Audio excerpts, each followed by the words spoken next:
One of the most crucial comparisons is starting right now. Mercedes E-Class versus BMW 5 Series, both in the new generation. With Thomas Autogefühl in 4K, full screen, full length. Let's go! Which one is the best? Here, the Verde Silver colored E-Class in the AMG line in the new generation with a very elegant and more traditional classic look, I would say. If you have Avantgarde or AMG trim, then you have the Microstar pattern right here. Here you would still get an exclusive trim where you still get the classic star standing on the top. Whereas we have the BMW 5 Series here in Brooklyn Grey with the M Sport, so both in this sporty exterior trim comparison. Now you can see the double kidney has become a little bit wider here in this normal combustion engine version. It looks also rather traditional here with the vertical fins. The electric version would not look too different unless you go for the M60 i5. Then the front grille looks really, more menacing actually. But here I think actually a very nice look. M Sport has some black contrasts. If you look at both of the vehicles here from the front, you see that the BMW goes more into a sporty direction, whereas the E-Class has the more classic approach. Which one do you like best here so far? Turning indicator comparison here in the front, you can see the E-Class on the top, really horizontally, and we have the BMW with a different structure, and you have this heartbeat pulsing effect. In the side profile, the length difference is about 11 centimeters or 4 inches because the Mercedes E-Class is at 4 meters 95 or 195 inches, whereas the BMW 5 Series, especially in this new generation, has become much longer now at 5 meters 06 or 199 inches. The wheelbase difference is 4 centimeters or 1.5 inches. Also, once again, the BMW 5 Series has a little longer wheelbase there. Let's see if that translates into a longer legroom. Once again, in the side profile, the E-Class has the more traditional roundish sedan shape. Both have 19-inch wheels mounted, so also a very comparable choice, both with winter tires here, obviously now winter in Germany. And here, also with the M Sport styling, once again, the Brooklyn Grey color is pretty cool, isn't it? And here the BMW 5 Series in a design shows a more angular approach. Also big difference as for suspension technology. The BMW 5 Series you can get with an adaptive suspension. The air suspension only available on the rear axle if you have the plug-in or the all-electric version. The BMW E-Class or the Mercedes 5 Series, yes of course, the Mercedes E-Class offers a full optional air suspension. Of course also heavier in the price and so on, but that is then on both axles actually. But let's see if the 5 Series adaptive suspension can even that out, basically, that difference. And also rear axle steering, both do offer that. However, Mercedes steers 4.5 degrees in the opposite direction, whereas the 5 Series only goes 2.5 degrees in the opposite direction. So the E-Class fakes a shorter wheelbase than the 5 Series does. In the rear, they also set on different stylings with the Mercedes E-Class, a little bit more playful. Here, look at that, the rear tail lamp signature here in this Mercedes star design, pretty cool idea.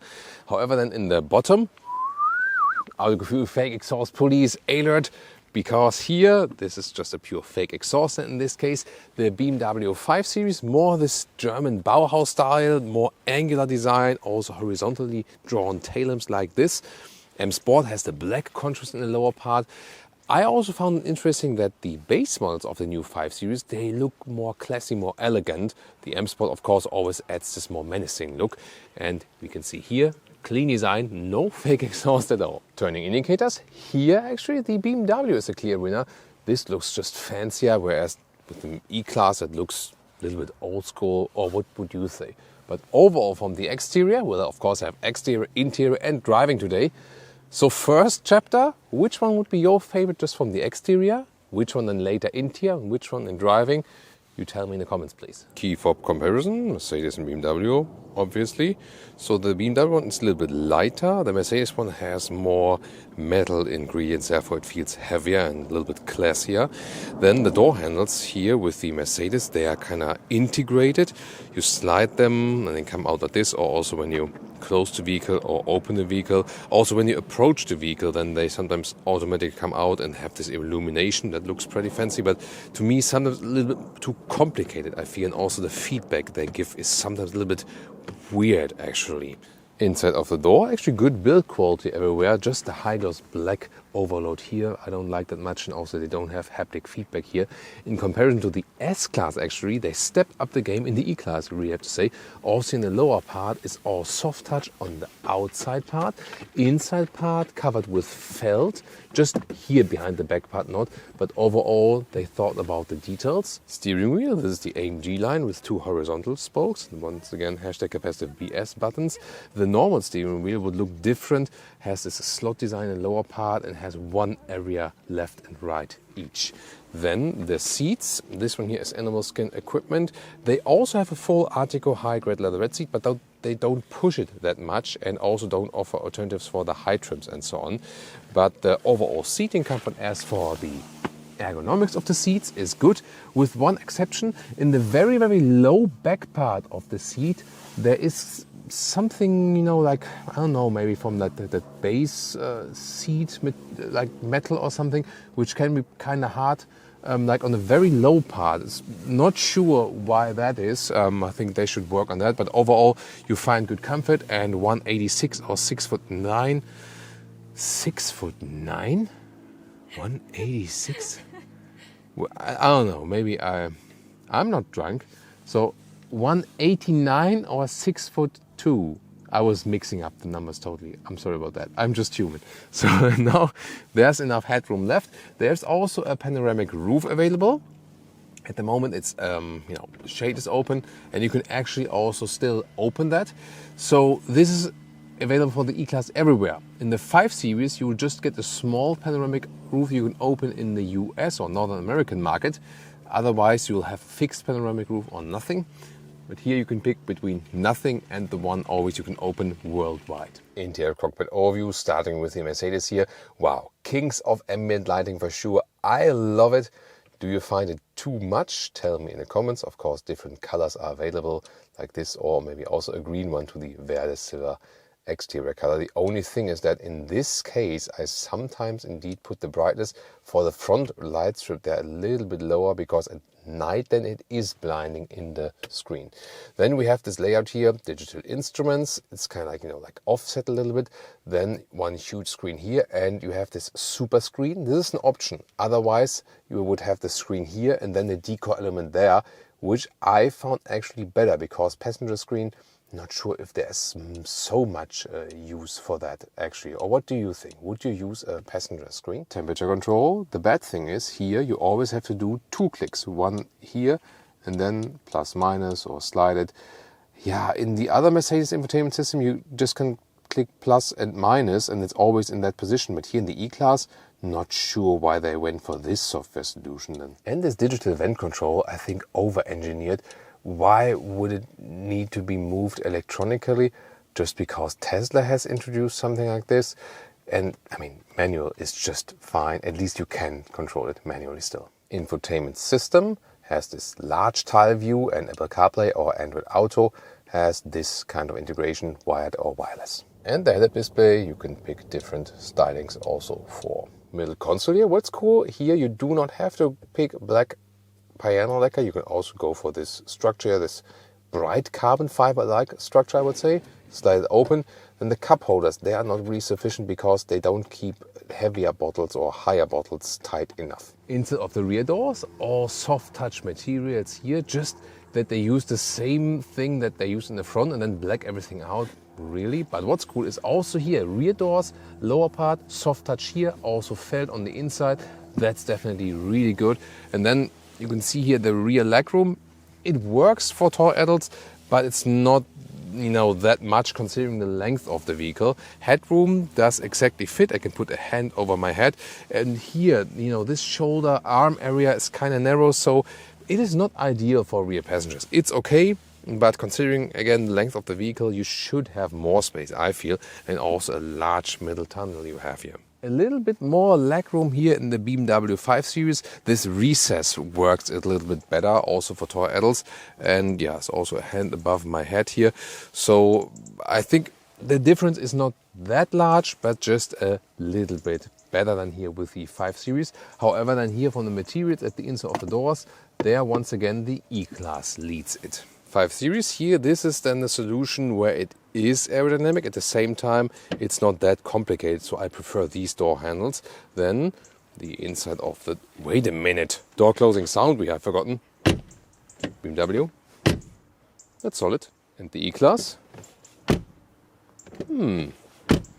both nice, but the E-Class has this kind of old school, like a G-Class, like closing mechanism, but both are cool. Back to the 5 Series, here so far so good, different styling for sure, but then in the lower part, this is here hard pack on the outside and also on the inside. Yeah, cost saving at that price, not so sure, but there will be a price difference later on, I'll talk about that.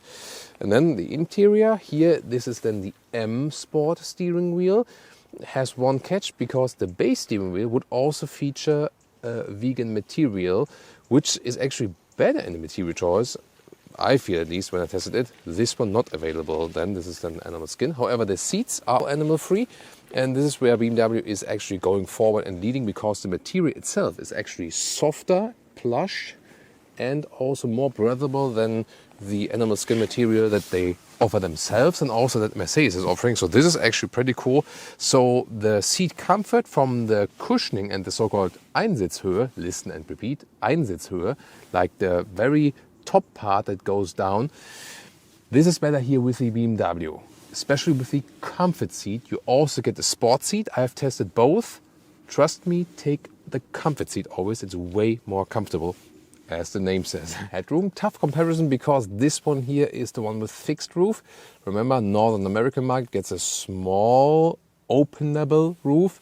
Other than that, it's a fixed panoramic roof, but with a shade then. Interior cockpit overview with the BMW 5 Series, here with the more horizontally drawn screen unit, curved screen, 2 units. And then you might wonder, wait a minute, this looks different than the recent i5 review. Yes, indeed. The i5, the plug-in hybrid versions, and in the Northern American market, the 540i exclusively get this light bar we also know from the i7 or from the 7 Series and so on. This one here, normal combustion engine, and most versions then have this more simplified look. It's actually cool when you hit the hazard lights here, then you still see this where the ambient lighting appears, for example. So, but I don't think it's a bad thing, because the other one, this light bar, is also splitting opinions. But I found that in both cases they have this split here. They have this offset here. It should go further like this, somehow here, like in the 7 Series. Oh, what do you think about this? Difference, E-Class 5 Series here, the steering wheel is way thicker in the 5 Series. Infotainment system here, at least you can directly press plus and minus, but Mercedes can just use a different software version. I hope they will. But here for seat heating and heated steering wheel, you always have to go then in 2 steps, whereas with Mercedes I can activate directly with the button at the inside of the door. Then the rest of the infotainment system has this kind of app overload, I feel, so just too complicated from the whole system. Apple CarPlay or Android Auto integration here looks a little bit nicer, I feel, but just available wireless, no cable connection possible. Digital instruments here look like that, completely different layout. See why driving a diesel can still make sense. And of course you also get a head-up display. Both have inductive charging pads, which are also cooled, so this is featured in both vehicles, that's cool. Cup holders here are a little bit better in the 5 Series. Overall here, a more open atmosphere directly. And this is a crucial difference. Here with the BMW, you can still control the infotainment system from below. Now to the trunk comparison. Let's open both and start with the Mercedes E-Class, 540 liters.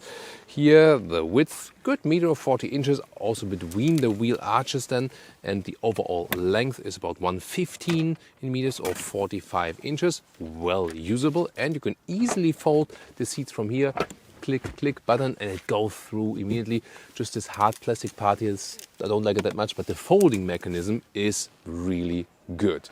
Then with the BMW 5 Series, 20 liters less at 520 liters. The length here, however, is just a little bit longer, 117 or in meters or 46 inches. Of course, it's also a longer vehicle. And the width here, that one actually is limited in this lower part here. So here between the wheel arches, just about 92 centimeters or 36 inches. That's why it also has less in the liter capacity. And folding mechanism, you have to go here on the top, but then you have to push through with luggage or like this. So this folding mechanism is not as luxurious as with the E-Class. And in comparison, both use 4 and 6 cylinder petrol and diesel engines. Main technology difference is that the plug-in hybrids for the E-Class have a bigger battery, and also, as for the all-electric version,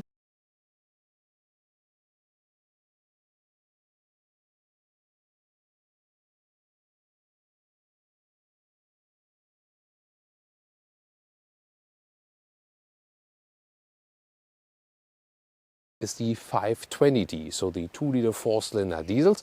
Both have around 200 horsepower, but the E-Class has the higher electric boost. Both are mild hybrid, and the E-Class also has more torque. However, since the BMW 5 Series is a little bit lighter, this one is better in the acceleration figure, 7.3 seconds and 7.6 seconds.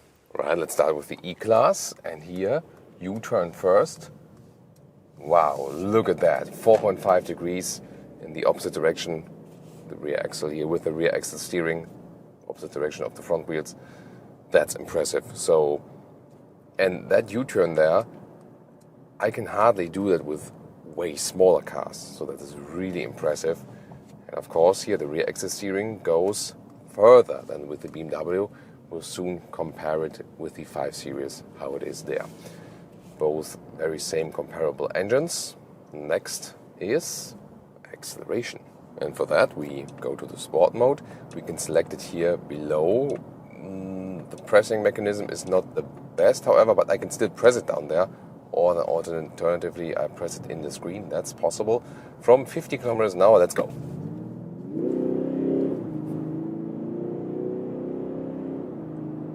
$100.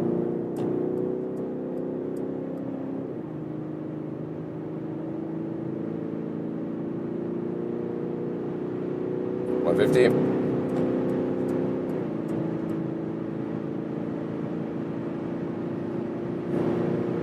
Still going. 180.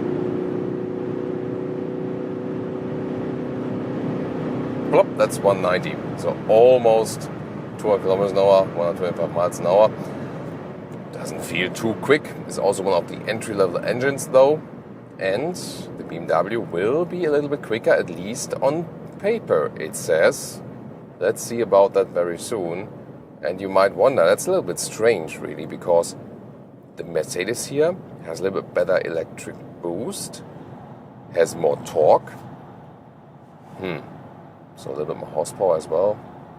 Why is that? Well, the Mercedes here is about 140 kilograms or around 300 pounds heavier than the BMW in the very same spec. And that is the reason why the BMW is on paper a little bit quicker, but we'll soon find out how it feels in comparison. Of course, for most use cases, it will be absolutely fine. Oh, there's a new C-Class in comparison. They look pretty much alike now, C-Class, E-Class, S-Class, don't they? What do you think? Now here, motorway driving. In sport mode, have a little bit more feedback from the steering wheel.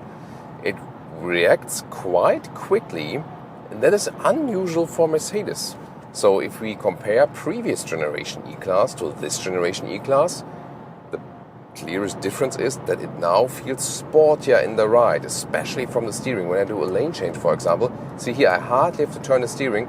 In the previous generation, that was different. So more sensitive, that steering now. And the overall ride is also sportier, also with the air suspension here.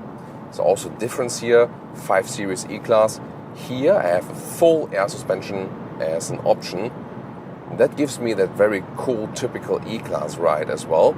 I can also go back to the comfort mode, then the air suspension is a little bit softer. And although this E-Class has become sportier with this generation, we still have some kind of comfortable, floaty ride. Then assistance systems. Let's set it here to the cruise control in the adaptive mode and also the active lane keeping assist. See here, this motorway bridge is a little bit bent to the left. And look at how smooth the active steering goes. You can hardly see it moving, and it still keeps this slide left corner, so a high elaboration from this assistance system. Let's see the automatic lane change, how that one works and is induced. Oh, wait, sorry, I need to tip it. Oh, that still worked? Interesting, look at that. I always thought I can just tip it and then it does it. But here, see here? Lane change to the left, also accelerates during that. Wow. But it even worked when I hammered in the... Yeah, so do you know what I mean? So I first thought it's only with tipping, but now it obviously also works with... Yeah, it both works. So either tipping it, the turning indicator, or hammering it in. So that both works. Interesting. So and look at that, how elaborated that is. So that's really, really impressive how good the assistance systems are overall. You really feel at home here on the German motorway. The E-Class is also one of the Autobahn vehicles. You just feel that here. 1 kilometers an hour, 60 miles an hour. Such a good insulation here. We hardly hear anything from the outside. That's super impressive. It's extremely silent. Leah's already getting a little bit sleepy because she's so relaxed. Yeah, that's always a good sign as well. So when you see that your passengers are just relaxed, even if you did a recent acceleration or so, wow. So this is such a great ride here, and you really have to think about, also comparing to the Mercedes S-Class, what is the S-Class delivering more than the E-Class here? And I have to say, space in the rear for chauffeur reasons. Everything else, the E-Class is just way more than enough. I mean, and also, some of the tweaks, material choice and so on, to me seem better in the E-Class than in the S-Class, told you earlier. So, yeah, it seems to be also here with the driving part that the E-Class is once again the sweet spot in the Mercedes portfolio lineup. But again, the question is, what about the 5 Series? So we already felt that this one here is a little bit sportier now in this generation. And that has always been the thing, that E-Class more comfortable, floaty ride, 5 Series sportier and so on. That was the main difference. But is it still the case? We're going to find out very soon. But before that, crucial for that is here this motorway switch. Once again, we go back to the sport mode. At least it only took me one click, even though I had to look down. Here now, S corner basically, going left. Yeah, it feels a lot of fun, pretty cool. Also enough torque from that engine, accelerating out in the S mode. Also usually in lower gear. Yeah, it is a lot of fun to drive it as well. Now in the corner, really nice. Rear wheel drive, or even if you had the all-wheel version, you would still keep the rear wheel bias. Now I accelerate out of the corner. What a nice and smooth ride. Beautiful. There we go. So even though it's not the most powerful engine, 120, it's still a lot of fun and way more than enough. 140 kilometers an hour, 150. So here we are already pretty quick now on the motorway, and even here at these higher speeds, 160 kilometers an hour, it's remaining very silent. Now this transverse bump is coming. There we go. Hardly feel it, although it's here in the sport mode, the suspension. So great job from the suspension. There it is, like when you have this wave in the road, and the air suspension is evening it out very well, so it's comfortable and sporty at the same time. Both are equipped with 19-inch winter tires here, so it's also very well comparable, and it's also a good choice here. Wow. So you have to ask yourself, what else can you do better in the driving part? It is fun, it is somewhat sporty, it is very comfortable, it is silent, it is super refined. The seats are also fine. However, I told you earlier, like this very, very lower area, depending on how you touch it with your back and how your body posture is, cannot be ideal. Overall, it's okay. But I think that there, maybe the 5 Series can have an edge on the E-Class from the seats, from the seat ergonomics itself. That could be something. But everything else, wow. Air is getting thin for the BMW 5 Series. The Mercedes E-Class is now also sportier and still gets this typical E-Class driving feeling. Wow. Really impressed definitely with this one. Can the 5 Series do anything against this? Now to the BMW 5 Series. Let's see here this U-turn. It did work, but it was close. So you feel here, first of all, longer wheelbase. This 4 centimeters or 1.5 inches longer wheelbase. And also the rear axle steering just goes 2.5 degrees in the opposite direction. Rear axle, the front wheels, not 4.5. And that's why it still worked. And it is, let's say, agile enough in U-turns. But the Mercedes E-Class just has an edge there. Yeah, and then, said, a little bit longer wheelbase, also a little bit longer overall length, 11 centimeters, or like 4 inches. So, yeah, it does also feel a little bit larger overall, but that might also be, you know, like the architecture of the hood and so on. I feel that the E-Class has actually, yeah, just, let's say, a lighter feeling visually. This one here is lighter on paper as for the real weight figure. As I told you earlier, like 140 kilograms or 300 pounds. Let's see if we feel anything of that while driving. Let's go to the sport mode for acceleration here. I can also select it with this drive select, and then the side bolsters go a little bit tighter. We start from 50 kilometers an hour. Let's go.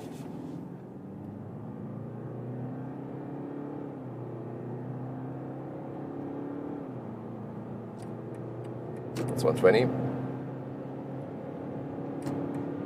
140. 150. 160. Wait a minute. Where's my watch? Time will tell. What I actually want to show you now is the direct comparison, because I was just in the sport mode now, but being with BMW, the special thing is you have to, for the sports shifting, at least to be more enhanced, also pull down that shifting lever, and then it says S in the instruments, so that gives you then the sportiest shifting, and then let's repeat this acceleration. See, I think there will even be a second difference or something. From 50 kilometers an hour, let's go.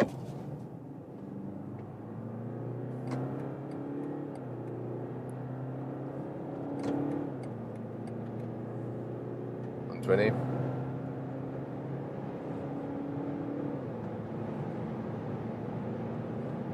150.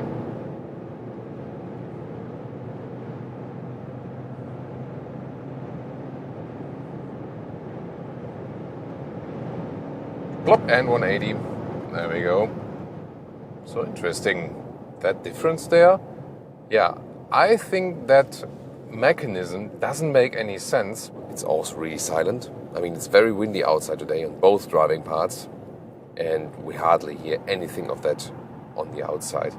And we also can set, by the way, easily or deactivate that speed limit warning here for the new EU regulations. Press and hold the set button. With Mercedes, is press and hold the mute button or deactivate it in the screen. Or here with BMW, press this lower button and then here press the warning for speed limits off. So our BMW and Mercedes, they have both thought of that. How customers can deactivate these annoying new EU regulation thing. And hardly anyone else. Tesla is offering it with one click on the display, but then there's no one yet who's offering similar hotkeys solution so far. It also is a great Autobahn vehicle. I can already tell you that so far. Let's change the lane here. Yeah, very well done. Here also not much work from the steering wheel is needed. Nice tuning also of the brakes. Wow, it also feels absolutely flawless. Suspension-wise, there is no air suspension offered here, at least not full for both axles. Remember that from the EV version and the plug-in hybrid version, due to different weight and so on, that you can level it out better, they have then rear axle air suspension, but not fully. And here we don't have air suspension at all at this moment. However, it's equipped with the optional adaptive suspension by BMW, and that one is a very, very good suspension. So it also adapts here in the sport mode, a little bit stiffer, and when I go back then to my normal personal driving mode, then it's a little bit softer. And overall, it's that good that you don't really miss an air suspension. However, the driving feeling is then somewhat different, E-Class to the 5 Series. So in the E-Class, you have this typical, I would call it like a nose rolling feeling. It's something that has been actually ever since like the W123. I feel that's a very special, unique E-Class feeling. you know, when you look to the hood and the car is like rolling in a good way, you know, like on the longitudinal axle. And here the BMW feels a little bit more sportier balanced, I would say. Steering is really direct in both cases. However, I have to say that maybe I even have a little bit more steering feeling with the Mercedes. So both react very quickly, definitely. But I feel that the Mercedes is, I mean, a little bit more natural at the same time. So that's a very interesting finding, isn't it? Check out the cruise control, also with an active steering assist. The assistance systems are ready. So here also very smooth transition from the steering wheel. And you know, here I also have this special highway assist.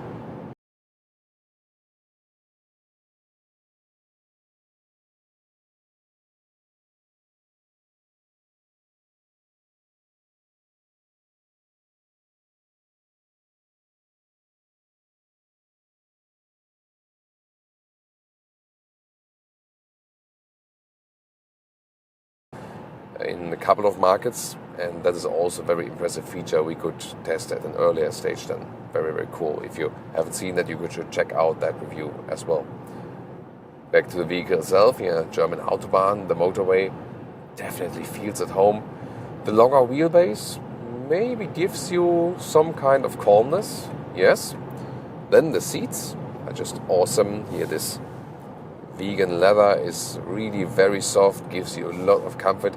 Also the cushioning, this so-called Einsitzhöhe, listen and repeat, Einsitzhöhe, like the height of the upper seating part is better here, softer cushion. In the BMW 7 Series or the i7, it is even higher, so that they can still have a differentiation between 7 Series and 5 Series. Yeah, you know, manufacturers do that they can still justify, you know, because I said with the E-Class, I don't see any reason to go for an S-Class, you know. I even feel better in the E-Class.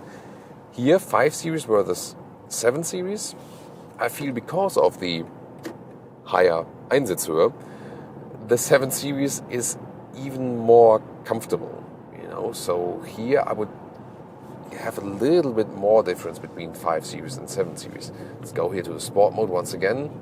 This S combination, also a lot of fun, great control over the vehicle. Yeah, here I feel that the 5 Series is a little bit lighter and more agile, I would feel. So, although I agree a little bit more with the steering in the Mercedes, oh, Leah's flying all over the place. You see what's happening? The BMW tempts me to drive a little bit sportier. Here, acceleration out. The diesel here in this case is reacting a little bit quicker. And the 5 Series just tells me, you know, acceleration here, 140 now. Oh, you felt that bump? That was evened out by the air suspension better in the E-Class. And here now I'm just quicker at speed with that engine here. Yeah, very interesting. And now let's oh, that's so nice. Citroën Autogefuehl, the 2CV. It said Politente. This was like a German wordplay between like police and the duck. Yeah, it's hard to get that as non-German, but that's why like the white green paint of the 2CV, like imitating past police vehicles. They were green in Germany before. Now they're all blue, European harmonized and so on. So back to the 5 Series. I went back to the comfort mode now. So the sport mode there, the suspension was kind of stiff and didn't even out things that well. So definitely that air suspension from the Mercedes gives me more balance and more span between sportiness and comfort. Still, the suspension here is also really great. Using the turning indicator, you know, there's this saying that BMW drivers don't use them at all. That's like this, you know, like this BMW drivers meme. Hey, they don't ever use turning indicators. But I feel they've done everything that it's fun to do that, because, wow, hammering them in is so awesome. So you can, of course, always do this tipping function. Yeah, that's possible. At the same time, it's just so much more fun to really hammer them in, because they give you such a great feedback. so much fun to do that. So yeah, you also feel like in the E-Class I was more like, yeah, even though it's sportier from suspension now, I'm super relaxed and everything is super comfortable and silent and so on, and this is also comfortable and silent in a way. But the 5 Series is just a little bit more engaging, and you can turn it into a positive when that's the thing that you seek. Or on the other hand, you could also say, yeah, I don't want to be tempted. I want that to be this more relaxed driving. You know what I mean? So, both definitely have something, and both are really, really awesome in the drive. Wow, that is something astonishing. By the way, the fuel economy is also not too far apart. Here we could score some always long-term motorway and so on. So these are very low consumptions then, not talking city traffic. 6 liters and 1 kilometers for the 520D here. So 39 mpg US, 47 mpg UK. The Mercedes E-Class there, a little bit better, 0.5, half a liter better. Maybe 5.5 liters, 1 kilometers. And then also 6, maybe 7 mpg better actually. So more 45 mpg US, 55 mpg US. So these are both excellent results. But the Mercedes seems in that case they are a little bit better, whereas recently tested with the petrol engines, that BMW there is more fuel saving than the Mercedes, both in the 2 liter and the 3 liter side. So also a very interesting aspect, but not that would be the most crucial difference actually. But this emphasis here, between the how engaging the drive is, that is still present. However, then Mercedes with the sportier, more natural steering feeling. Here also sport, but a little bit less natural in the feeling, I would say actually. So when you look at the previous generations, that was always yeah, okay, the Mercedes is the comfortable one, the BMW is the sporty one. Mercedes has taken that away in a way now, because they can also do sporty. But here it's really about the, how are you tempted to drive sporty or not? And the question is, what is more important to you and what is more important to me? It was kind of clear that it was a very close race here today, but which one would I take home? Which one would I recommend to you? And which one would you take home? Tell me in the comments. I have to say, both are really on top of their segment. Excellent vehicles, no doubt. And you can't really say that one is bad or one is good or something. However, I do have a clear decision for you here today still. On the exterior, I think it is definitely personal preference. The BMW has this more sporty, angular look, whereas the E-Class goes more into a classic, traditional, elegant direction. So that just depends on what you prefer. On the interior, the stylings are also really different, and I think it's good that both have their unique positions actually. The BMW 5 Series has more legroom in the rear. It's also the longer vehicle, has a little bit more wheelbase, so that's actually no wonder. But that might be something you might want to consider if you're driving with rear passengers, a lot of times. As for the seating materials, BMW has better and more choices of animal-free and more sustainable materials. So that's a plus point for the BMW. Seating comfort is good with both actually. So that also depends a little bit on the body posture. Surprisingly, I found the user interface a little bit easier with the Mercedes E-Class. You get along with that a little bit quicker, and it's a little bit more straightforward. So I do prefer the user interface in the Mercedes. As for the driving, well, that is also a surprise. Before, it was always, yeah, okay, the BMW is the sporty one, the Mercedes is maybe the more comfortable one. Now Mercedes with the new generation, as for the steering setup and the suspension, is more fun to drive than the predecessor actually, and also sportier feeling, so that kind of evens out the balance a little bit. However, it is still the case that the BMW 5 Series is a more engaging car to drive. It tempts you more to drive sporty, whereas the E-Class has this typical floaty feeling, especially if you go for the optional air suspension. Overall, I have to say, since the rear axis steering acts in a wider way, it helps you more when parking in and out and so on. and you have this nice, floaty, comfortable ride. And I also feel it's a little bit more silent, overall more comfortable, especially for passengers. At the same time, you don't lose too much sportiness. So overall, I would today go for the Mercedes E-Class with the combination of this typical E-Class floaty ride. At the same time, I have driving fun and the better user interface. However, the BMW still has a good point with the seating materials, with the overall comfort it offers, and also with the engaging ride.